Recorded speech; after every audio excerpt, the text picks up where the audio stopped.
გუშინ წინ წარმოა აფხაზეთის უმაღლესმა საბჭომ მიიღო ცვლილებები 1978 წლის კონსტიტუციაში, რომლის შედეგადაც მთავრობის მოვალეობის შესრულებელს შეუძლია პრეზიდენტის თანხმობის გარეშე დააკომპლექტოს მთავრობის შემადგენლობა, ასევე მოვალეობის შესრულებლად.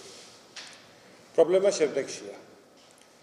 აფხაზეთის ლეგიტიმური ხელისუფლება ამგვარი ქმედებით გადის საქართველოს კონსტიტუციური სივრციდან, რაც იურიდიულად მისცემს საშუალებას მას, რომ როგორც დღეს არსებული, ასევე მომავალი პრეზიდენტის თანხმობის გარეშე დააკომპლექტოს აფხაზეთის მთავრობა, ასევე მოვალეობის შემსრულებლად. ის ქმედებები, რა ქმედებებითაც დღეს მოქმედებს აფხაზეთის უმაღლეს საბჭო, კვალიფიცირდება როგორც ხელისუფლების მითვისება და ეს არის დაჯადი ქმედება სისხლის სამართლის კოდექსიდან გამომდინარე, იმიტომ რომ უგულვეყოფა ცენტრალური ხელისუფლების თანხმობის და შემდგომ ამის არ გათვალისწინებოდა კონსტიტუციური ნორმად ქცევა, ნიშნავს საკონსტიტუციო მოედნიდან გასვლას და ნიშნავს ხელისუფლების მითვისებას.